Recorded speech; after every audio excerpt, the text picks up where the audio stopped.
बेरंगे थे दिन, बेरंगी शामें आई है तुमसे रंगीनियां। फीके थे लम्हे जीने में सारे, आई है तुमसे नमकीनियां। बेइरादा रास्तों की बन गए हो मंजिले, मुश्किलें हल है तू ही से या तू ही हो मुश्किलें। तुम क्या मिले, तुम क्या मिले, हम ना रहे हम, तुम क्या मिले। जैसे मेरे दिल में खिले फागुन के मौसम, तुम क्या मिले, तुम क्या मिले, तुम क्या मिले, तुम क्या मिले, तुम क्या मिले।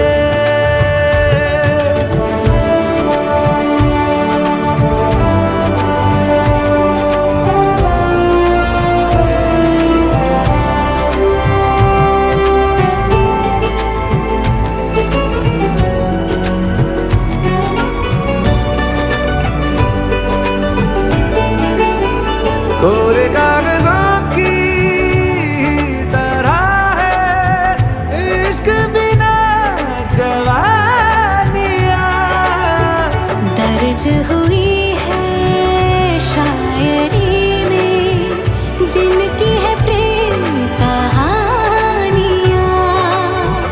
हम जमाने की निगाहों में कभी गुमनाम थे, अपने चर्चे कर रही है अब शहर की महफिलें। तुम क्या मिले, तुम क्या मिले, हम ना रहे हम, तुम क्या मिले। जैसे मेरे दिल में खिले फागुन के मौसम, तुम क्या मिले, तुम क्या मिले, तुम क्या मिले, तुम क्या मिले, तुम क्या मिले।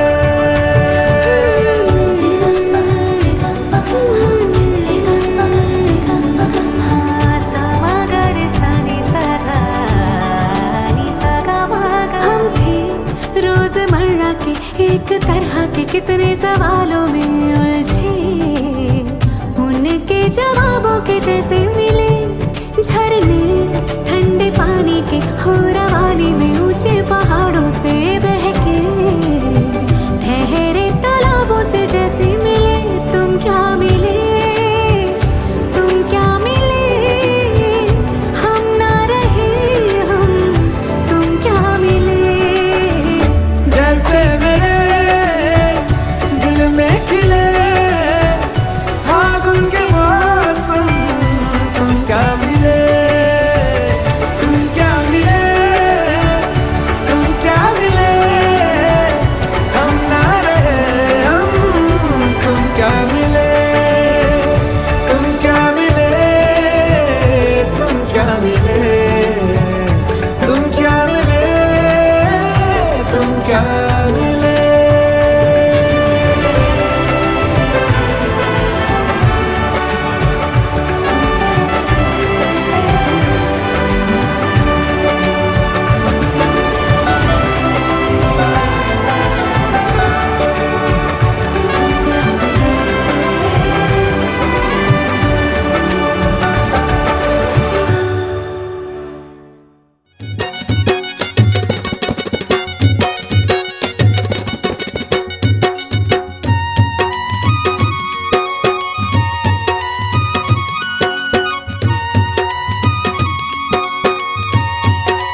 जानम देख लो मिट गई दूरियां, मैं यहाँ हूँ, यहाँ हूँ, यहाँ हूँ, यहाँ। जानम देख लो मिट गई दूरियां, मैं यहाँ हूँ, यहाँ हूँ, यहाँ हूँ, यहाँ। कैसी सरहदें कैसी मजबूरियां, मैं यहाँ हूँ, यहाँ हूँ, यहाँ हूँ, यहाँ।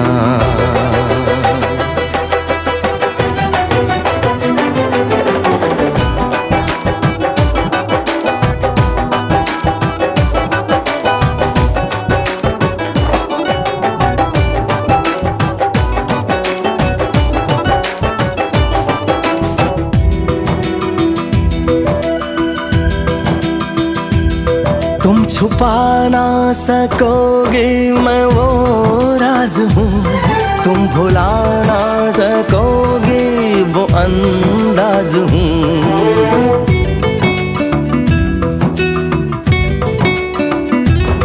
गूंजता हूँ जो दिल में तो हैरान हो क्यों, मैं तुम्हारे ही दिल की तो आवाज हूँ। सुन सको तो सुनो धड़कनों की ज़बान, मैं यहाँ हूँ, यहाँ हूँ, यहाँ हूँ, यहाँ। कैसी सरहदें कैसी मजबूरियाँ, मैं यहाँ हूँ, यहाँ हूँ, यहाँ हूँ, यहाँ।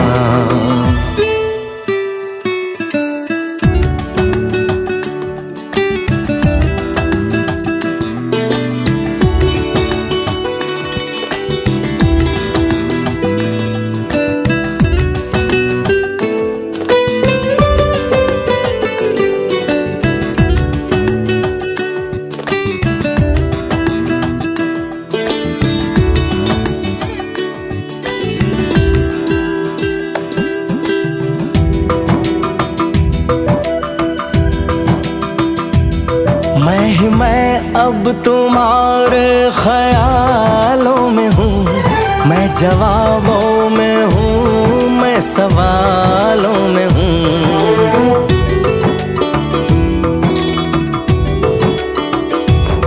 मैं तुम्हारे हर एक ख्वाब में हूँ बसा, मैं तुम्हारी नजर के उजालों में हूँ। देखती हो मुझे देखती हो जहाँ, मैं यहाँ हूँ, यहाँ हूँ, यहाँ हूँ, यहाँ।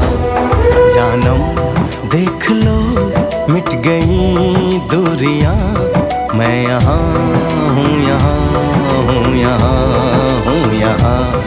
कैसी सरहदें कैसी मजबूरियां, मैं यहाँ हूँ, यहाँ हूँ, यहाँ हूँ, यहाँ।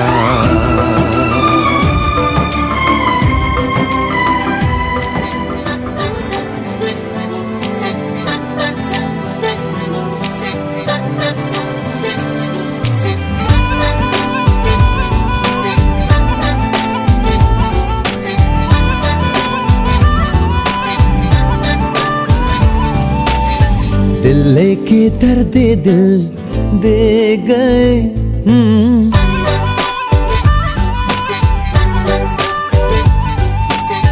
दिल लेके दर्द दिल दे गए।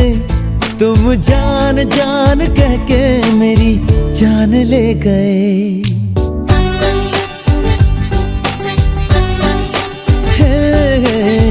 हमसे हमारी पहचान ले गए, हमसे हमारी पहचान ले गए। तुम जान जान कह के मेरी जान ले गए।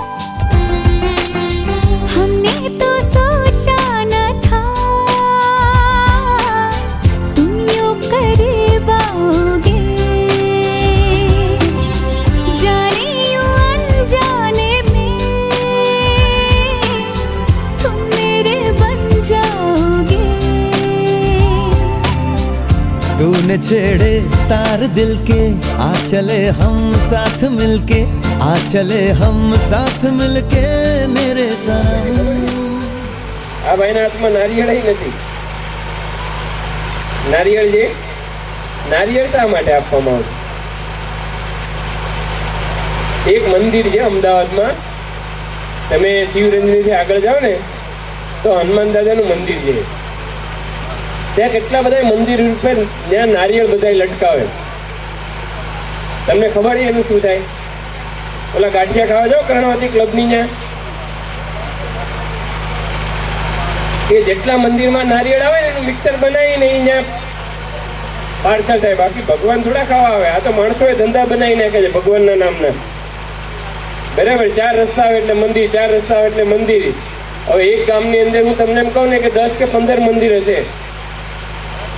ગામમાં લાઇબ્રેરી નહીં હોય, ગામમાં કોઈ સ્પોર્ટ્સ માટે કોઈ મેદાન નહીં હોય છોકરાઓને રમત ગમત માટે, પણ ધર્મ માટે બધી જ વસ્તુ હશે, મોટી મોટી વસ્તુ હશે. અને લોકો ત્યાં ધૂળતા ને લૂંટતા ને લજડતા ને આવતા હશે.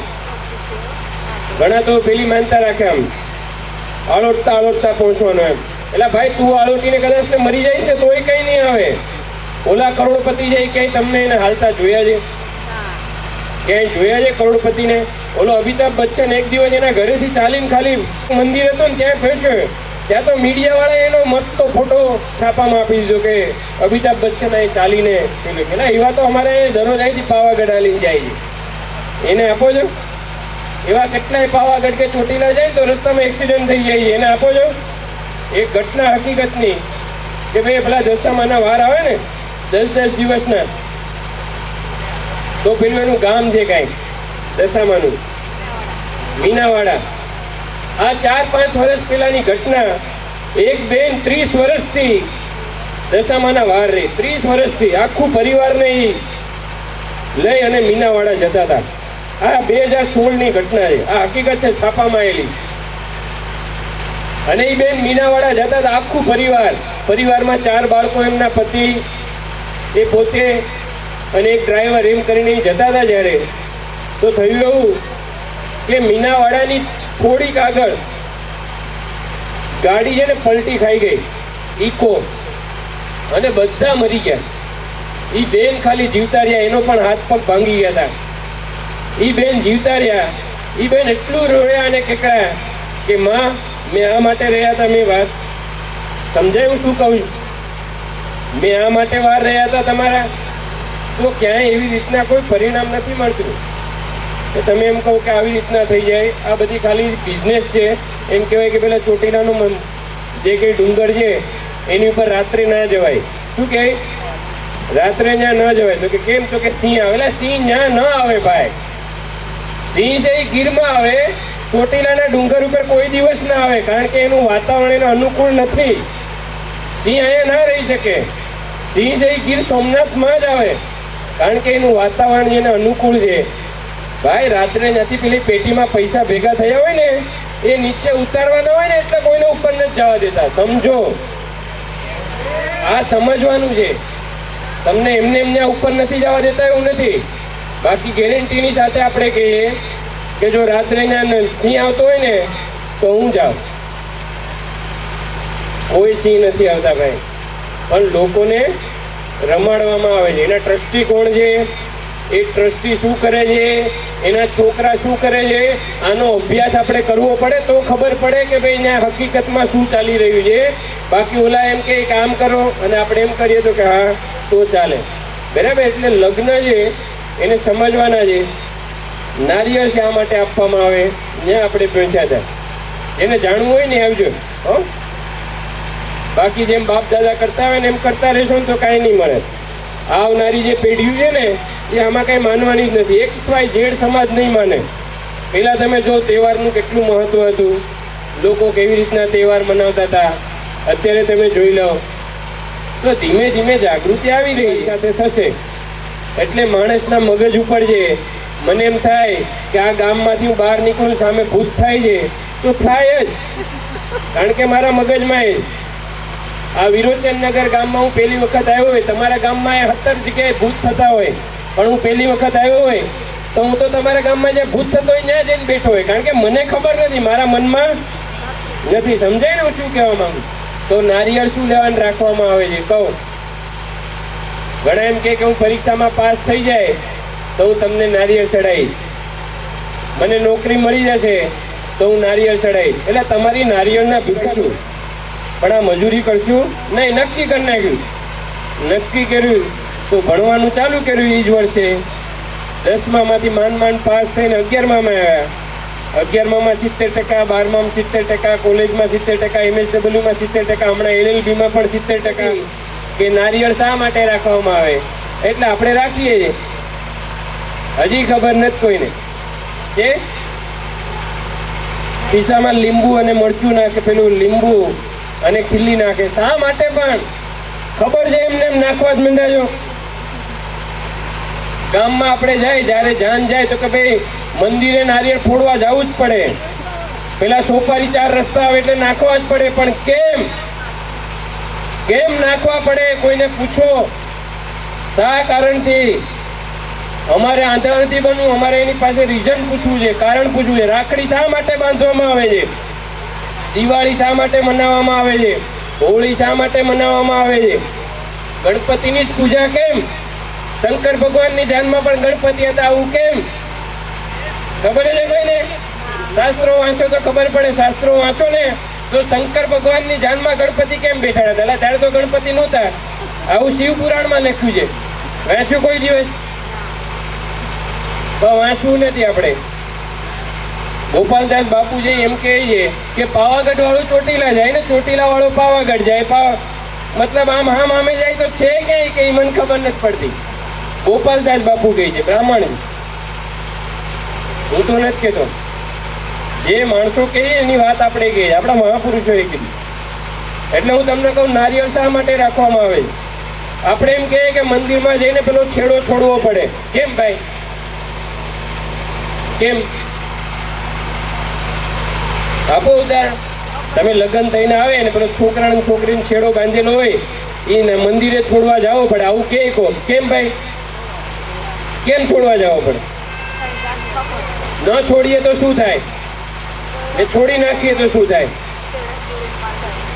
એમ કે ભાઈ મારા ગામમાં લગ્ન થયેલા, એક જ ગામમાં લગ્ન થયેલા, તો એમ કહેવાય કે ભાઈ જ્યારે જાન જાય ગામથી, એટલે ગામની પાદરથી પાછી જાન લાવવાની. 1 કિલોમીટર ગામની બહાર લઈ જવાની, પછી લાવવાની. હું નથી લઈ ગયો, શરૂઆત કરી, નથી લઈ ગયો, તોય જીવીએ. બરાબર? એટલે નારિયેળ નથી નાખ્યું કે સોપારી નથી નાખ્યું. નારિયેળ એક કમેન્ટમાં આવે છે કે ભાઈ નારિયેળ એટલા માટે હાથમાં આપવામાં આવે. આ નારિયેળ નથી ને તો હું તમને બતાવું. તમે કોઈ આજથી પછી ક્યાંય જાનમાં જાઓ તો વરરાજાના હાથમાં ને વહુના હાથમાં નારિયેળ હશે. અને એ નારિયેળ હશે ને એ કેવું હશે? છોલેલું હશે. શું હશે? એની ઉપરના જે રૂસા હશે ને એ ઉખેડી નાખ્યા. એ નારિયેળ એવો સંકેત આપે છે કે ભાઈ હવે તારા છોતરા નીકળી જવાના છે. હવે પેલા જેમ તું જીવી નહીં શકે. હવે તું એક બંધનમાં બંધાઈ જઈશ. તું એક બંધનમાં, એક પારિવારિક બંધનમાં. તારે તું પેલા એક ઘરની જવાબદારી લેતો તો હવે તારે 2 ઘરની જવાબદારી લેવી પડશે.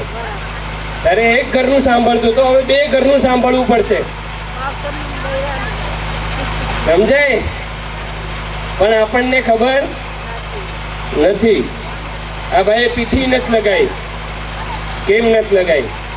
એમ કહેવાય કે પીઠી ના લગાવે ને એ પુરુષ કે સ્ત્રી પરણેલી ના ગણે. આવું કહે ને બધે. કેમ? એટલે પીઠી છે એ શું છે? માણસો છે ને, આપણા માણસો જનરલી SC ST OBC એમાં બધા આવી જાય. આ દેશની 6747 જાતિઓ છે ને, બધી આવી જાય. ચમાર, વણકર, વાલ્મીકી, તુરી, બારોટ, તગારા, રબારી, ભરવાડ, આહિર, કારડિયા, XYZ. તમે ગણો ને 6700 આખા ભારતની 6743 જાતિઓ છે, બધી જ આવી જાય. આ બધી જ જાતિઓ છે એ શું લગાવે?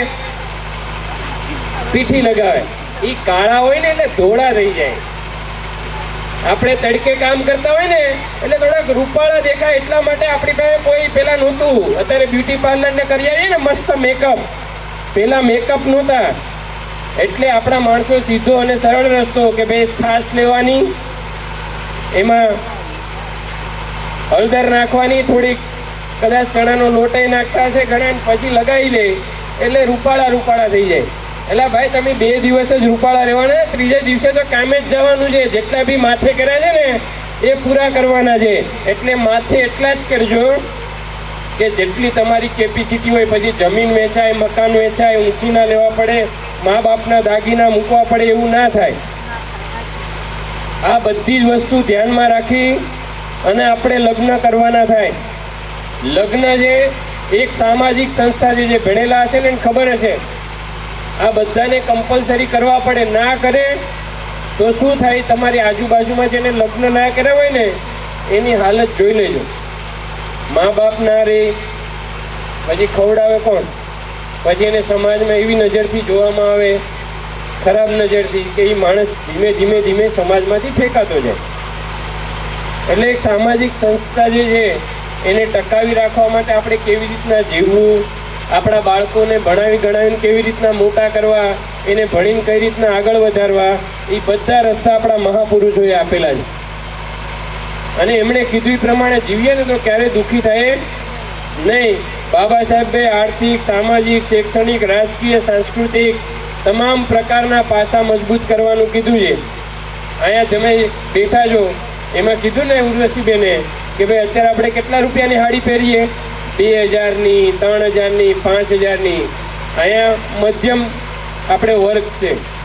હમણાં એક લગ્નમાં અમે જઈને આવ્યા, હમણાં ત્યાં રિસેપ્શન જ હતું, 2 ભેગું જ થઈ ગયું અને 2 સૈનિક જ છે, એમ આ સંગઠનમાં જોડાયેલા જ. એનો જે પાર્ટી પ્લોટ જે ભાડે રાખ્યો હતો ને, કારણ કે એની કેપેસિટી એવી છે, એનો જે પાર્ટી પ્લોટ જે ભાડે રાખ્યો હતો ને એનું પાર્ટી પ્લોટનું ભાડું જ ખાલી 2 લાખ રૂપિયા હતું.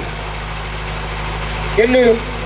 2 લાખ રૂપિયા. હવે ત્યાં જે તૈયાર થઈને આવ્યા હતા એ બધા તો પૈસાવાળા જ હશે ને, સૂટ બૂટમાં હતા બધા. હવે જો બાબા સાહેબ ના હોય ને તો એ એવી પરિસ્થિતિમાં લગ્ન ના કરી શકે ને આપણે આવી પરિસ્થિતિમાં લગ્ન ના કરી શકીએ. અને કેવી રીતના લગ્ન થયા ખબર છે?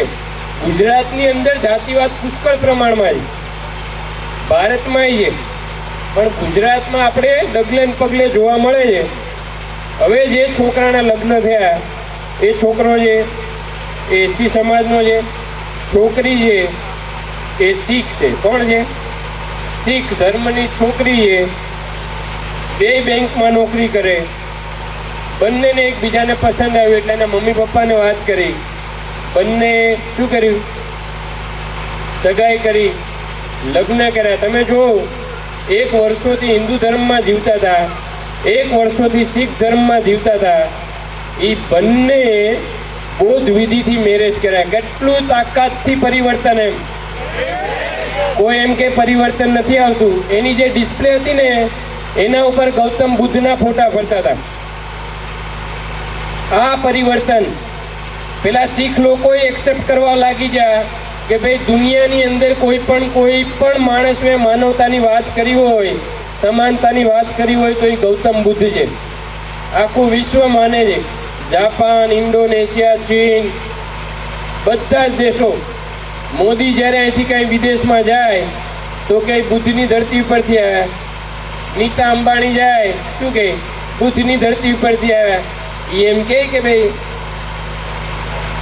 તીરવાળા કે બાણવાળા કે તલવારવાળા નથી આવ્યા છે, દોણાવાળા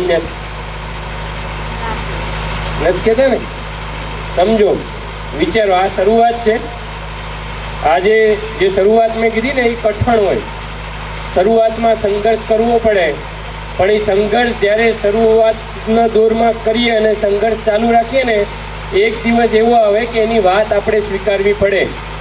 બાબા સાહેબનો સંઘર્ષ એવો હતો. બાબા સાહેબના જેટલા બી ફોલોવર છે ને એનો સંઘર્ષ એવો છે. એટલે અત્યારે આ દેશની અંદર સંવિધાનના માધ્યમથી આપણે જીવીએ છીએ. જો આ દેશમાં સંવિધાન ના હોય, બંધારણ ના હોય, બાબા સાહેબે લખેલું સંવિધાન ના હોય ને તો આપણે શાંતિથી જીવી શકીએ નહીં. આખા દેશની અંદર જે કહેવાય ને બહેનો માટે હિન્દુ કોડ બિલ લખ્યું, ભારતની લગભગ મોટા ભાગની બહેનોએ હિન્દુ કોડ બિલ શું છે ને એ ખબર જ નથી. એક પણ સમાજની બેનને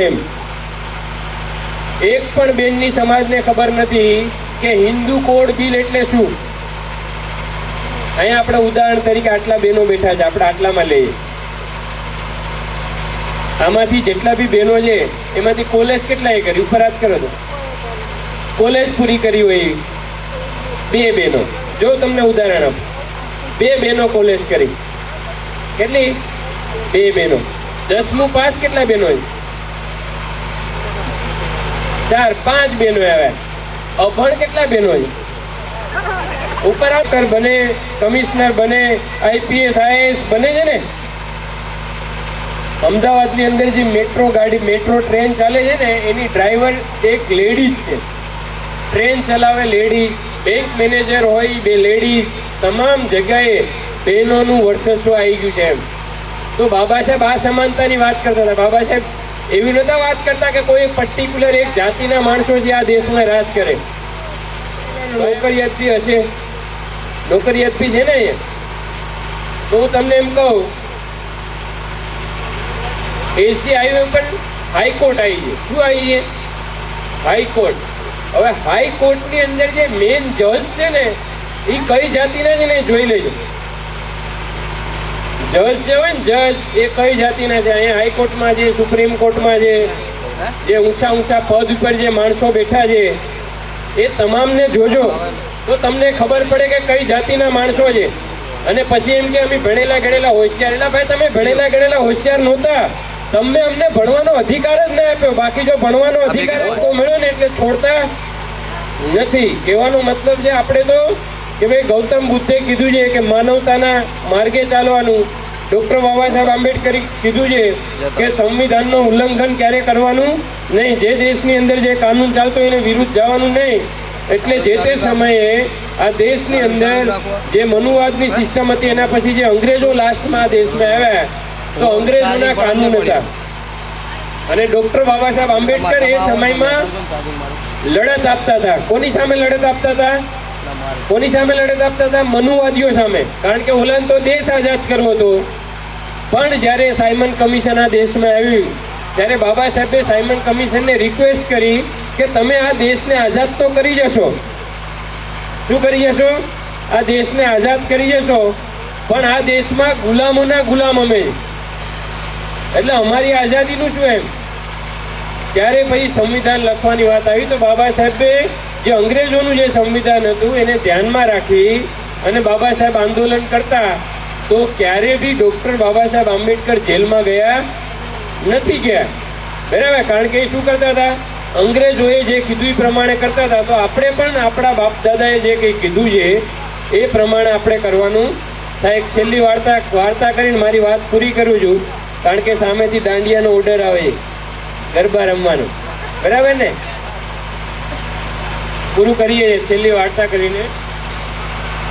એક પતિ પત્ની હતા, પિયુષભાઈ જેવા નહીં. એક પતિ પત્ની હતા અને એ બે શું હતા? અંધ હતા. એમ શું હતા? અંધ હતા.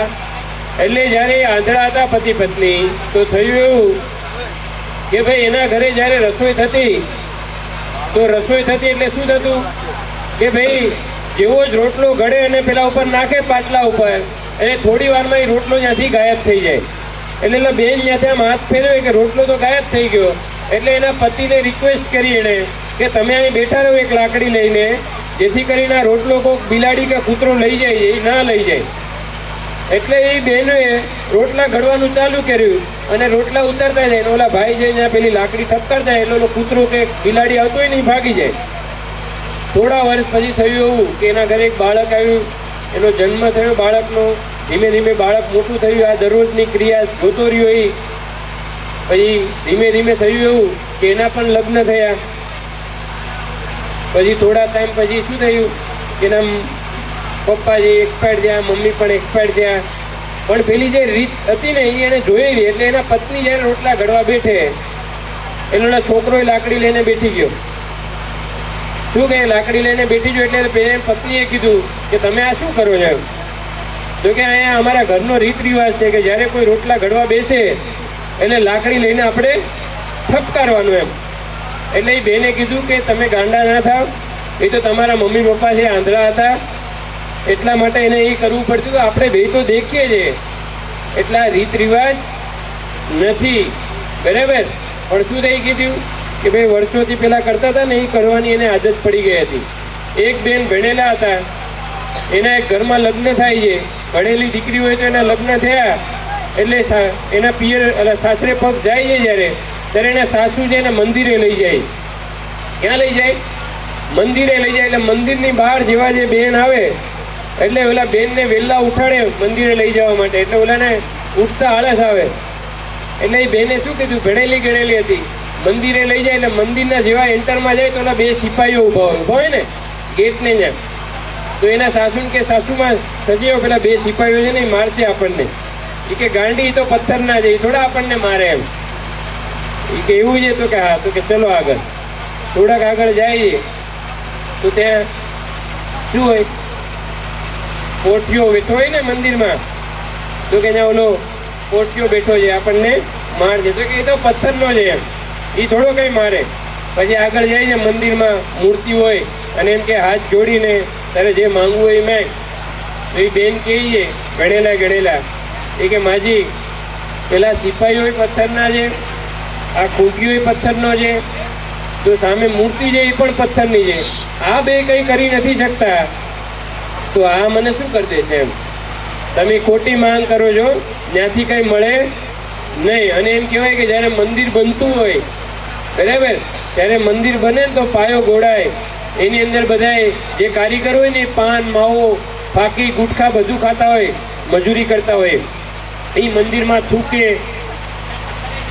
થૂકતા હોય ને, બીડીઓ થૂકતા હોય, એ મંદિર મસ્ત તૈયાર થઈ જાય, આખું મસ્ત તૈયાર થઈ જાય, માર્બલ બાર્બલ ફિટિંગ થઈ જાય, કલર બલર લાગી જાય, અને પછી એમાં મૂર્તિ બેસાડી દેવામાં આવે ને, એ મૂર્તિ બેસાડવામાં આવે, પછી એમાં પ્રાણ પૂરવામાં આવે, પ્રાણ પ્રતિષ્ઠા રાખે, બહુ મોટો ઉત્સવ થાય, આખા ગામમાંથી પૈસા ઉઘરાઈને. હવે જો એમ કહેવાય કે પથ્થરમાં જો પ્રાણ માણસો પૂરી દેતા હોય તો એક માણસ જ્યારે મરી જાય તો એમાં પ્રાણ ના પૂરાય? પૂરી શકો જોઈએ ને માણસ, તો ન્યા કેમ પ્રાણ નથી પૂરાતા ભાઈ? જે પ્રાણ પૂરવા વાળો છે એના ઘરમાં કોઈક મરી જાય તો પહેલા તો એના ઘરમાં એને પ્રાણ પૂરવા જોઈએ ને.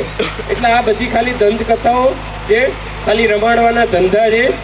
બાકી ગૌતમ બુદ્ધે કીધું છે કે જન્મ છે એનું મૃત્યુ નિશ્ચિત છે, જે માણસ મરે છે એ પાછો આવતો નથી, અને જીવતો માણસ કોઈને ના નડતો હોય એ મરી જઈને થોડો નડવાનો છે કોઈ દિવસ, બરાબર. એટલે જીવતા આપણે હોય ત્યારે સારા કામ કરવા જોઈએ, જીવતા થઈને કોઈને નડવાનું નહીં. તમે 100% ગેરંટી સાથે કહું કે તમે કોઈને જિંદગીમાં નડ્યા નહીં હોય ને તો તમારી ગેરહાજરીમાં પણ લોકો તમારી સારી વાતો કરશે. પણ તમે આખી જિંદગી બધાને નડ્યા કર્યા હોય અને પછી તમારે એમ કે મારે સ્વર્ગ જોઈએ છે, સ્વર્ગ જેવી કોઈ વસ્તુ નથી. સ્વર્ગ કોને કહેવાય?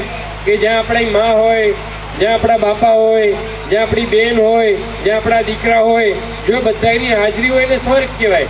હવે નર્ક સ્વર્ગ તો કોઈએ જોયું નથી, અહીંથી લોકો મંગળ સુધી પહોંચી જાય, કોઈ આડું આવ્યું નથી, કોઈ હામાં નથી મળ્યા કે હાય હેલો કેમ છો નારદ કે XYZ, બરાબર. એટલે આ બધી ખાલી દંતકથાઓ છે, આમાંથી બહાર નીકળવું જોઈએ અને સત્યના માર્ગ ઉપર ચાલી અને જે કે આવું પ્રસંગ હોય ને તો અહીંયા હાજરી આપો ને તો ખબર પડે.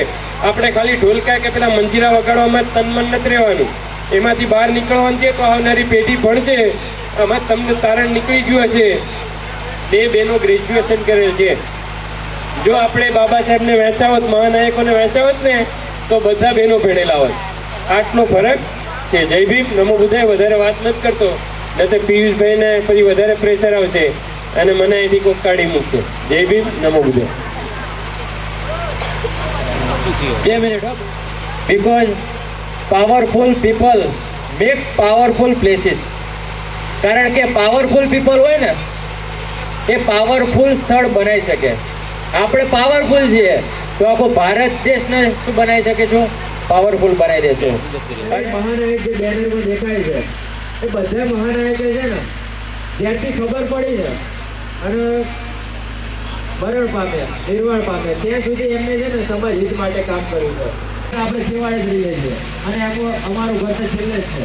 અને અત્યારે આપણે જે જગ્યાએ ઊભા એ હાવ એકદમ છેલ્લો જ ભાગ છે. તો બધા મહાનાયકો પ્રયત્ન કામ કર્યું છે, બરાબર.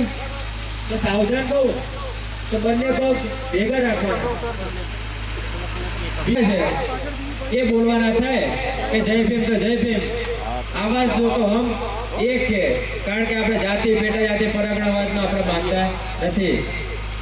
કેટલા જે પણ શીખ છે, ક્રિશ્ચિયન છે, એ પણ ધીમે ધીમે આપણે વિચારધારા એક્સેપ્ટ કરે છે. એટલે કે અડધા ભારતથી આપણા બાપ દાદા અહીં જ રહે છે અને જે આ દેશ ઉપર રાજ કરે છે એ તો વિદેશથી આવેલા છે, છતાં આપણે કામ કરતા હોય છે. આટલા નારા છે. જય જય લોકો સલામી લેકે સલામી સજ.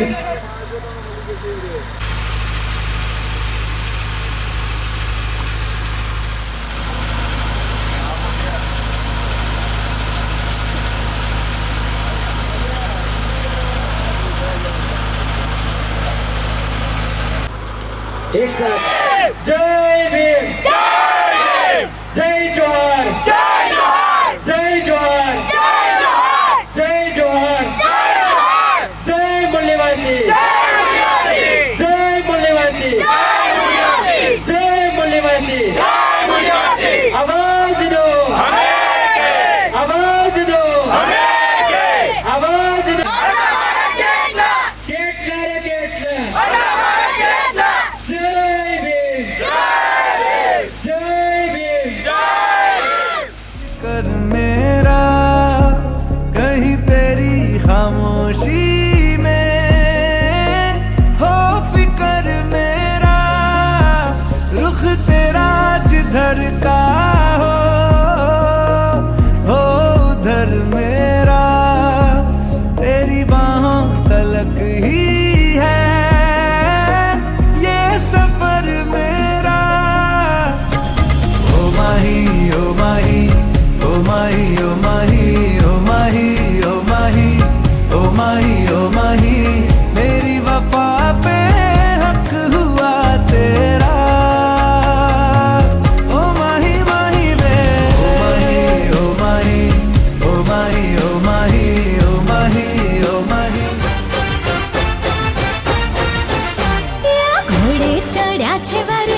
भीम बालक मुझे कोई डर नहीं, भीमवंशी भीम बालक मुझे कोई डर नहीं।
ભીમને દીક્ષા ભૂમિમાં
સાગર મહાર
બેઠી ચકલી મસ્કારા મારે મોઢો બેઠી ચકલી મસ્કારા મારે જીવ બનો બાડી મસ્કારા મારે જીવ બનો બાડી મસ્કારા મારે પટેલો ના ભાડી નમસ્કાર મારે મોઢો બેઠી ચકલી મસ્કારા મારે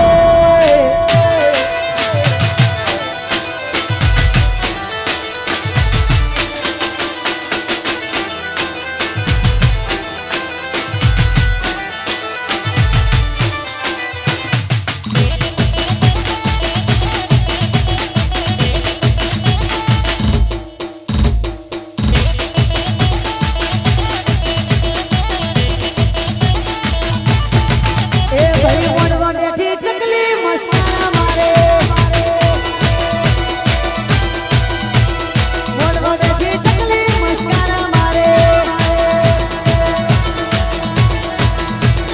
જીવ બનો બાડી મસ્કારા મારે જીવ બનો બાડી મસ્કારા મારે પટેલો ના ભાડી નમસ્કાર મારે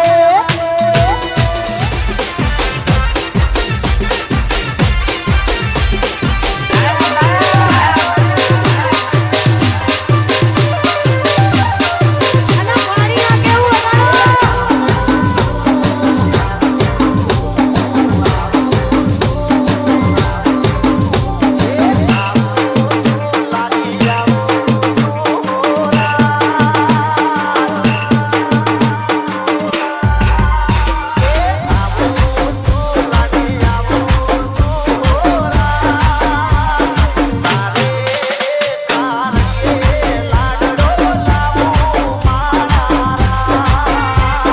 DJ Wasat